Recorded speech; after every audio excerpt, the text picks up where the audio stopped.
Hey everyone, it's Evan and Irma here from Vera Health. Today, a fascinating topic around positive change, transformation, and beyond, leveraging AI in healthcare, and two real industry insiders as guests. So super excited for this chat. We're going to dive right in with introductions. Praveen from FPT Software. How are you? Good to see you again, my friend. Maybe introduce yourself. And Hi, for the Glenn. folks Thank you so much. watching, I'm doing very well. thank you. I'm Praveen. I'm the Executive Vice President and Business Head for FPT Software. I'm based out of Chicago. This is a Chicago special edition today. We have two guests from sunny Chicago. Hopefully summer has finally arrived like it here is in Boston. And Praveen, maybe introduce FPT for those folks who aren't familiar with the tech and Okay, IT powerhouse that you guys are. FPT Software is the largest IT company from Vietnam. This is a corporation which is $2.1 billion group with 60,000 employees across the globe in 30 countries. FPT Corporation started 30 years back, then diversified into multiple areas, telecom, retail, pharmacy, education, and IT. FPT Software, where we belong to, is $1.1 billion group with 30,000 employees in 26 countries. Primarily, we provide services end-to-end. We call it sketch to scale, whether it is consulting, application services, digital age services. That's FPT, and I belong to FPT USA Corporation. Fantastic. Well, we're going to dive in with your expertise. And Nick from Chicago land as well. Would love if you could introduce yourself to the audience. And empowerhealth.ai is the website. Fascinating site. I was just looking at it today. Maybe introduce yourself and your vision, your mission. Sure, Evan, thanks. So Nick Martin, I'm our CIO and EVP of product here at Empower Health. Empower Health is a company founded on the mission that we would like to improve the health experience one conversation at a time. So we've built a conversational interactive engine that converses with patients and consumers across the healthcare landscape. And we are on that mission and improving it for payers, providers, health services organizations all across the USA. Amazing. Irma, do you want to dive in with the first question and we'll go from there? Absolutely. I'm interested in you both giving us a bit of a partnership overview. Nick, what were you looking to add to kind of your network of software development? And why did you choose FPT Software to partner with? And maybe a little bit more detail about your offerings.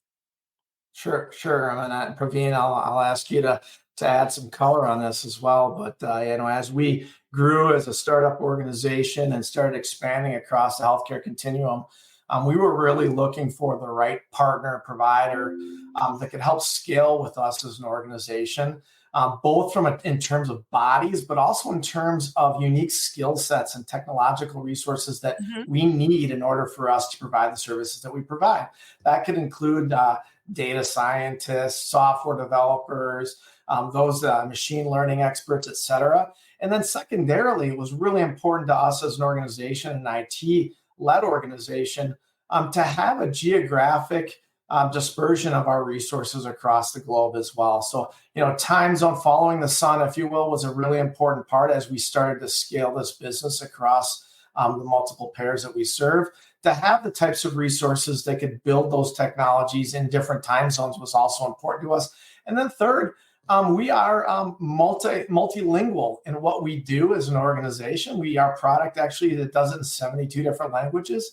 Having Vietnamese is an important language for us to be able to serve those in the Vietnamese community as well. So we reached out and we built a great partnership with FPT. And Praveen, maybe you can add some color on what that looks like and how we've grown as together as a partnership as well. Thanks, Nick. Actually, this partnership really grew from with a small team. Now we are scaling up. And as Nick already mentioned, he was looking for the breadth of the experience in managing complex solutions and bringing variety of skills, including the multilingual, whether it is Japanese, Vietnamese, Chinese. And that's what we added, kind of a value to Nick's team. Not just that, we even looked at this solution as a very unique and very valuable solution to our customers. And we have now partnered to take that solution to market. I've started working in North America, and I'm sure at some stage we will take it to Southeast Asia as well. Oh, fantastic opportunity. And Nick, maybe let's dive into your solution in a little more detail. Conversational AI is affecting and impacting so many industries and verticals, and often healthcare is overlooked by some of these advanced technologies. So it's great to see you with such a laser focus. Maybe talk about the solution, some examples of how it's being deployed to, improve patient engagement and introduce all kinds of efficiencies on the operations side within healthcare organizations and beyond.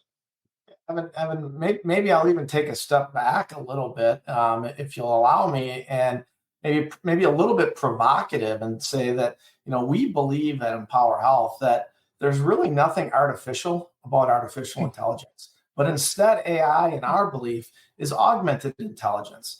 It's really critical when you start looking at the concepts of artificial intelligence or augmented intelligence as we see that, the components of machine learning, deep learning, natural language processing, robotics, fuzzy logic, all of those things combine to become AI as how it's seen in the industry.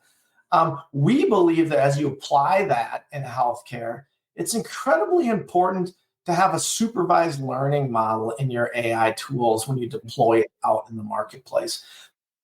There's a lot of fear in healthcare that AI could maybe misdiagnose or misassess or lead down the path that hasn't been clinically proven or directed by the clinical staffs.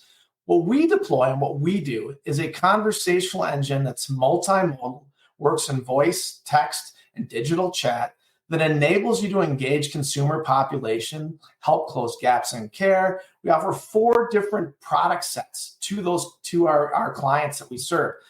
Empower Identify, that helps reach out and identify issues, challenges, or assessing a patient population. Secondarily, we offer an Educate product. It's more personalized, developing and delivering personalized content and information in one of those 3 channels to help that patient population either know more about their benefits, or maybe engage in different care paths that they might have, or know how to manage their diabetes more effectively, or medication adherence.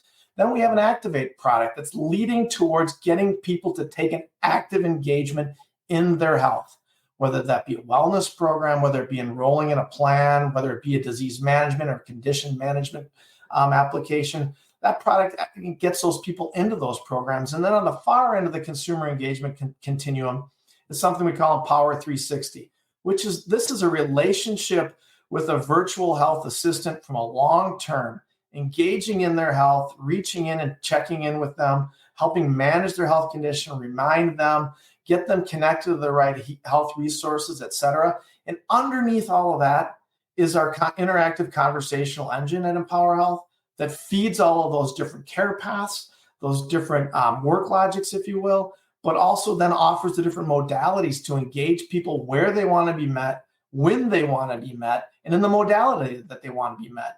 We believe our patients and consumers don't have a single consumer preference, but they have preferences. So when you're reaching out to someone, is now the right time to have a digital chat? Is now the right time to have an SMS reminder? Or is now the time to have an interactive, true voice conversation that helps them through their condition or the knowledge that they need transferred to them at any given point in time? And that, again, as I mentioned early on, our mission, to improve the health experience, and I say experience as in totality, one conversation at a time, because we know that, individual transactions is not what health is about. It's about the conversation and how you engage them in totality.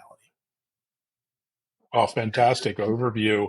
And I do have a question as a techie, as a geek, a little bit of a peek behind the curtain into the platform you've built. We've all been educated on what LLMs are and conversational AI is through ChatGPT and OpenAI and other models, but those clearly aren't sufficient for today's healthcare applications, given hallucinations and all kinds of edge case problems. So have you built your own technology? What does it look like behind the scenes, behind the curtain of the tech stack that you built? Yeah, and without getting maybe too deep in the technical, we do obviously leverage commodity-based services behind the end product set just to get us speed to market and some of the basic things. But proprietary on top of that, we've layered in 8 years of significant healthcare experience and interaction. Wow. We've done over 15 million conversational minutes with patients over the last several years. That has enabled us to understand that. I don't know about all of you here on the call today, but not everyone knows how to pronounce every medication. And it's very likely that when someone looks at their medication, they may actually mispronounce that medication. So when you're talking to someone with AI or as a virtual assistant, it's critical to understand what did they really mean when they said asortavatin, when they really meant to say atorvastatin. Those are things that we've found and modeled in our logic, because consumers, it's very difficult in those complex words to understand. So not only do we know how to actually speak healthcare as part of Empower Health, but also how to understand when people misspeak healthcare and the intent of what they've had. Well, that's fantastically important, especially when you talk about patient experience and making sure you really understand what patient intent is. I'm interested in maybe some specific use cases. You already kind of told us almost end-to-end examples of how your technology is empowering both patients and maybe providers and the rest of the kind of healthcare ecosystem. But maybe, Praveen, I don't know if you want to jump in and maybe give us a specific use case, another like end-to-end example. Maybe not talk about technology, but just talk about impact. So conversational AI, as Nick mentioned, one of the best part is if you look at today's in the hospital where the nurses follow pre and post clinical visit with the patient, there are shortage of nurses in the hospital. They are more trained to take care of the patient rather than, focusing on the follow-ups. Conversational AI comes very handy. Imagine calling the patient post-clinical visit or as a follow-up to check if they are taking the medication in right time. Is there any kind of a side effects, any of the issues that they have that can be captured, reported back to the pharmacy or the clinics is the best use case. And if you listen to the Empower Health solution, it's very, very conversational, as if you're talking to a human. It understands the medical terms very well. It understands the intention, the answers that you give. It's very, very fascinating to hear. And the solution, the use case is beautiful. I think one of their biggest customers is using it, and we are trying to see the value and taking it to the other customers as well. That's fantastic. Irma, if you would add on, if you wouldn't mind, please. Add on some maybe additional insight or thoughts around where it can be applied and add some impact. As Praveen mentioned, we've done a lot in the post-discharge space for patient populations, and there's this fright of AI replacing humans, and we don't necessarily believe that it's going to replace the human. In fact, what we're trying to do on our side is really help those clinicians work to the top of their license and do what they want to go for, and treat the complex medical situations. So we in the last year or so, a couple of years, we did over 1 million outreaches to those discharged from the hospital. And by automating and using AI to reach out to patients that have been discharged to help them in that post-discharge summary and actions through the conversational interaction, we were able to save that organization about $10 million in operational costs. But more importantly, allowing their clinicians to actually do the important, really, really important critical work to meet the patient's needs. So huge cost savings, incredibly good consumer feedback in the report. But then you can take that and you can apply that into the care delivery sector. And we did some condition management outreach over 12 months with a very large care delivery center in the southeast of the country, where we were able to get patients to reach 91% medication adherence level, which is unheard in the market. 88% blood oxygen levels, engagement of over 80% over 12 months. And then we reduced the amount of administrative workload on their clinical staff by, on average, 3 hours a day. You can imagine, as Praveen mentioned, the the clinical shortage of nurses and other clinical experts in the market. Not only is there's this massive shortage, but they're doing administrative and meaningless tasks in their mind that they would prefer not to be doing, and in many cases we can do on their behalf, bring up the happiness scale, and keep those folks doing the work that they should be doing and the work that they were hired for. That's phenomenal. Wow, that's great to hear. And it's no small task building a platform like this. Praveen, I mean, you're known as the software engineering powerhouse, but talk about, it's not just software. You need the skills, you need the platforms, the tooling to kind of rapidly build these capabilities. What sort of investments did you bring into this equation to kind of bring the right skills at the right time with the right tools, particularly with all this AI requirement that we're seeing here? So even FPT is constantly investing in AI. Our vision is to bring AI as a companion or a co-pilot for our developer, staff, and management team to increase their productivity and efficiency. We've been constantly doing research in Gen AI, applying Gen AI into software development through increasing, and that helps increase the productivity of our developers as well. Not just that, we have actually partnered with best-in-class people on the planet, especially when it comes to the AI research. Like we work with Mila University, Quebec AI Institute, founded by Joshua Banjo, who is known as the godfather of modern AI. For infrastructure, we have tied up with NVIDIA to power the AI computing power. Then we also have partnered with Landing AI. They are known in computer vision, founded by Professor Andrew Ni, who is very, very influential in the AI space. And not just that, as a company, we have also, we are the earlier adopter of a large vision model. I'm not sure if you know, large vision model as compared to LLM. And we have applied that technology in many of the solutions for our customers, especially in the healthcare space. We've applied that for medical imaging, for early lung cancer detection. We have applied AI for pharmaceutical manufacturing, for pills inspection, visual inspection, pills counting. So we have built the platform called Landing Lens. With very limited data, we can actually train the LVM model for detecting the deficiency with a very high accuracy of 93.6%. So FPT constantly, producing AI class engineers. We have over 2,000 plus AI professionals in our company. We have an AI residency program, which is like 2 years program that produces best-in-class AI engineers. In last 3 years, we started that program in May 2021. In last 3 years, we have produced almost 1,300 AI professionals. They have published over 100 papers in different conferences. We have been granted patents. One of the patents that we got in AI technology is to improve the accuracy of object recognition from single angle. And we have applied that actually in one of the medical imaging solutions.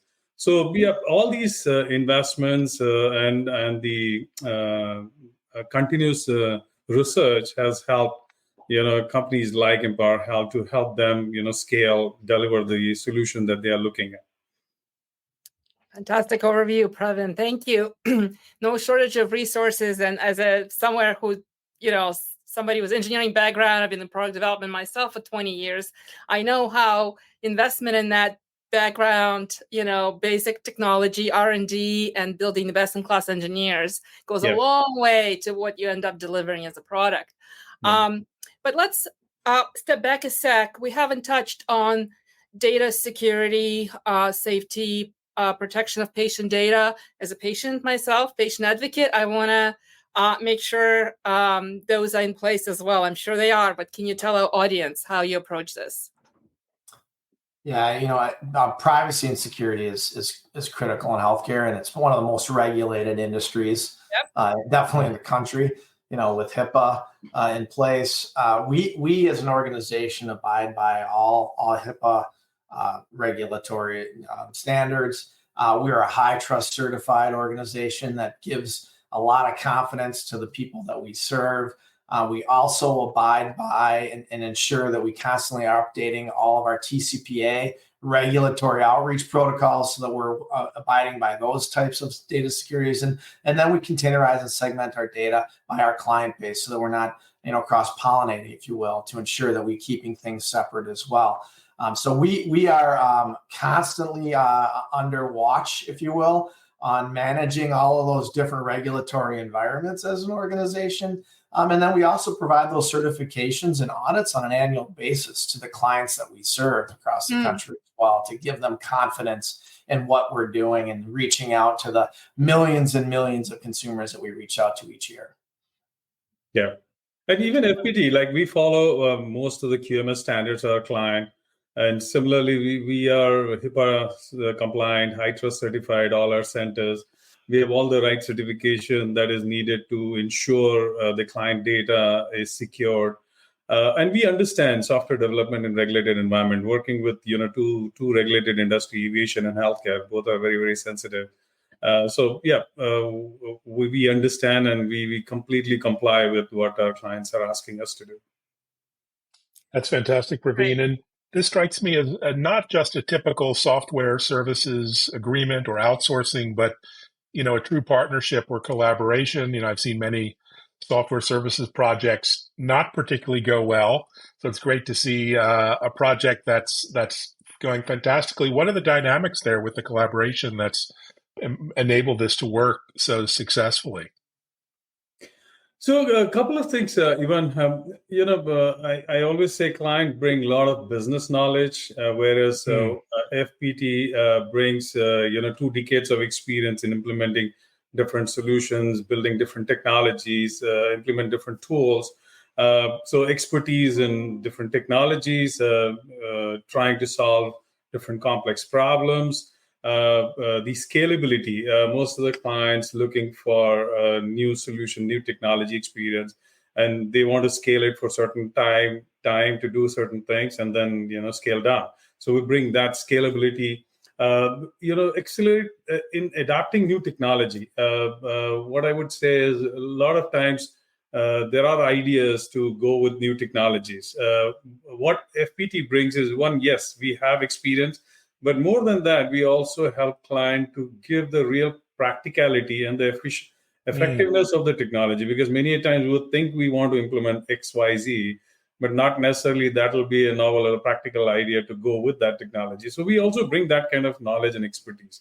And I said, in this partnership, we are looking at a symbiotic relationship. They are our customers, but we are trying to see how we can help, expand the reach for the solution through our presence in North America and other part of the world.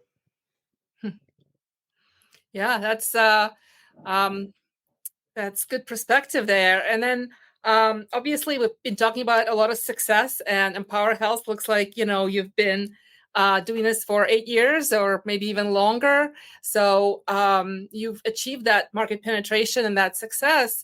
Could you tell us where challenges of adoption of your approach and your solution set, and maybe they're ongoing? I mean, obviously, regulated environment, dealing with highly sensitive data, that all remains as a challenge in adoption of brand new technology like AI, let's say. But what are the specific challenges maybe to your partnership or to adoption of your particular solution set?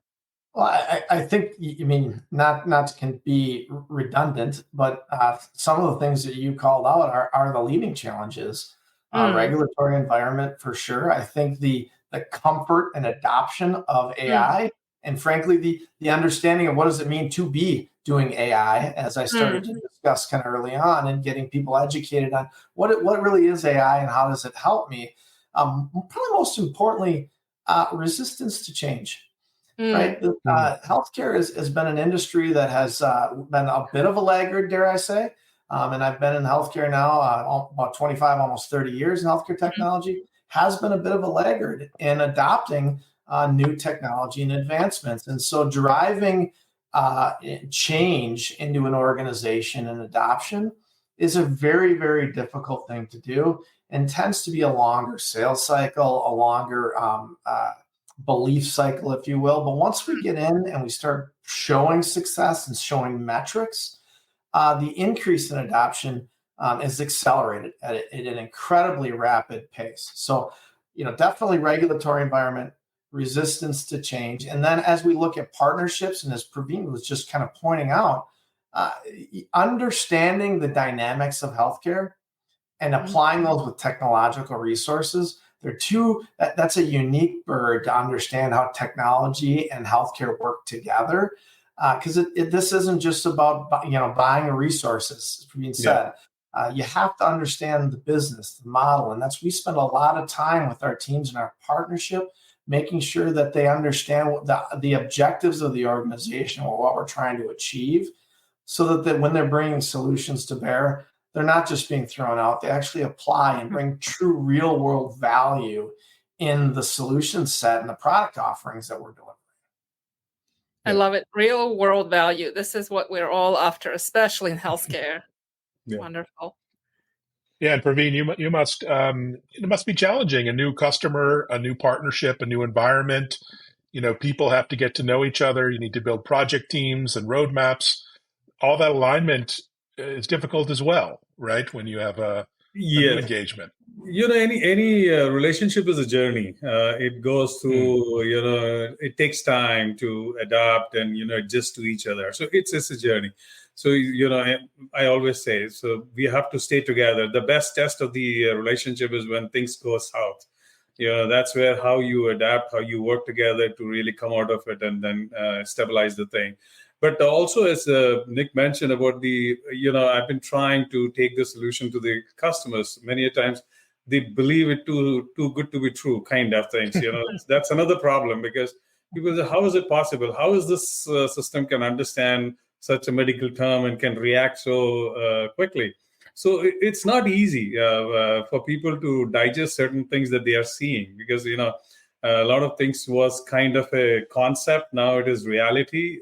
So adapting takes time, and we are trying our best. And I know it'll be a big success very soon. It just needs few anchor customers to start using it. Yeah, the proof is in the pudding, as they say. Exactly. Now, pivoting to industry trends in general, looking ahead, healthcare, digital health tech, what do you see as the next big thing in healthcare technology? And you can't just answer AI. It has to be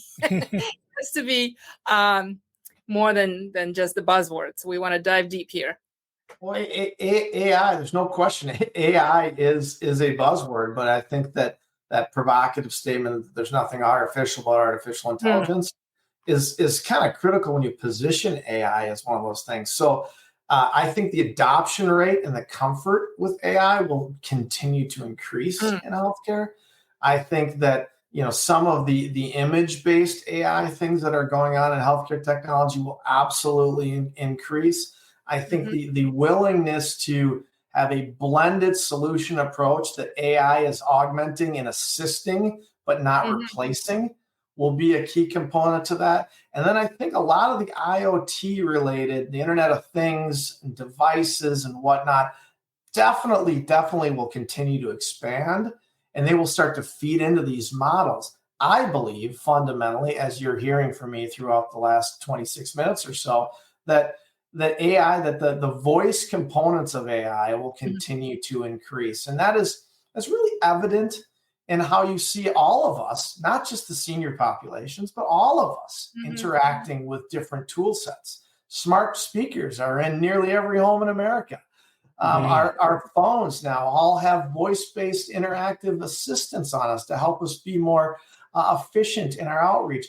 So instead, we had this digital trend of people going to digital transactional interactions, and I see us a little bit tipping back into more voice conversational interactions that we've found on our side that, frankly, we can uncover more data and insights, which will become the foundational component to this next level of innovation that enables you to do more things for people. For example, I'll give you an example that we know that about 30% of the time in a voice channel, we'll uncover additional insights to answers that weren't offered in a digital channel. And I'll give you a specific. If I ask you in a chat, did you take your medications? 100% of the time, you will say yes or no. About 30-some% of the time, we will get an additional context to that no, such as, no, I ran out of pills. Or no, I didn't have a ride to the pharmacy, or you fill in the blank. So that context, much like this conversational interaction that we're all having today, would be very difficult to do in text, as we've all seen. Text has a much shorter interaction. In fact, there's a whole new language in text with words that have been shortened and acronyms and whatnot. Voice, as we start to transition back and get adopted more across this industry, will uncover and continue to have exactly what happened in that clinician to patient interaction in the past. And that's the type of the capture and data capture that we're harnessing here in Empower Health that can then get applied into not only better health, but better health experiences across the entire healthcare continuum.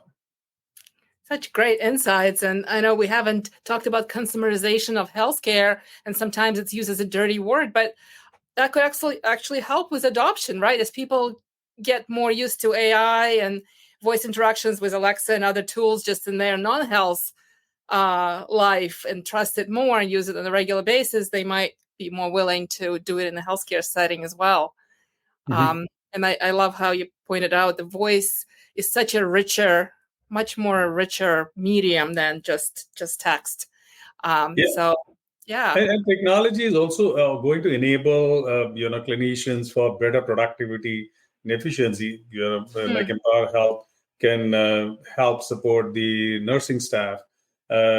Moving forward, as Nick mentioned about the voice, now more voice to text, Copilot is there, which quickly captures all the interaction, creates a summary, quickly upload into the EMR, EHR. Doctor used to spend hours writing the script after the patient interaction. So those are very, very small things. A lot of data that will be given in hands of the physician for better interaction with their patients, for diagnosis. All that kind of things are getting added, and that'll add more and more efficiency to the health experience that I call it, a patient experience. Yeah, my mind was blown. Go ahead. The other thing that voice does, Irma, that I think is also really important is that it transcends all economic statuses and interactions of people as well, right? Yeah. So those that are less fortunate to have maybe computers and digital interactions and things of that nature, a voice channel is very common. I mean, we do a lot of work in our space in the Medicaid business, helping those have awareness of their benefits and re-enroll in their benefits, so they ensure that they have connectivity of healthcare through, from year to year, that redetermination of benefits. And that hard to reach, maybe more transient population, maybe a little lower economic status population, voice is an incredibly powerful channel. We reached 64% of the people that we reached in our Medicaid book were engaged in the interaction in a voice channel. And that's a very powerful tool to ensure that those that are on a Medicaid plan continue coverage and they are able to see their physicians and clinicians to service their healthcare needs. Wonderful thought, and such important work you're doing. I would just love to ask, what's next in the partnership and go-to-market with Empower Health and FPT? Can you give us a peek into the next year or so? What's on your radar, Nick? We're going to continue to expand as an organization. The partnership that we have with FPT, doubling down on our interactive conversational engine that we have and building on our healthcare expertise. We will also be providing more insights and analytics to our clients and populations so that they can take action on what's occurring and adjust how we're reaching out to patient populations in totality. So investing in the analytics, the machine learning components of what we're doing, and FPT is going to be a key component to having that help for us. And then our configurability and routing and how our interactive conversational engine decides what the next best action is. We'll be expanding on that in significant space as well. That'll enable us to be able to be more flexible and meet the needs and be faster to market for the clients that we're serving. Yep. And we'll look at really helping Empower Health to scale, grow, not just from the technological support perspective, but also business, how we can help expand their business. So that's a part of the future goal and the vision that we have. Wonderful. Well, I could chat all afternoon, but sadly we have to let you go back to work, back to the grind. Hopefully in Chicagoland, you have summer like it's now in Boston. Beautiful day outside. Let's get outside and enjoy the sun. And thank you so much for the vision. It's so impressive, and the best is yet to come. Thank you, Thank you Praveen. so much. Thanks, yeah. Thanks, Have a guys. great day. Thanks, Nick, Praveen, Irma. Take care. Take good care, everyone. Thanks for listening.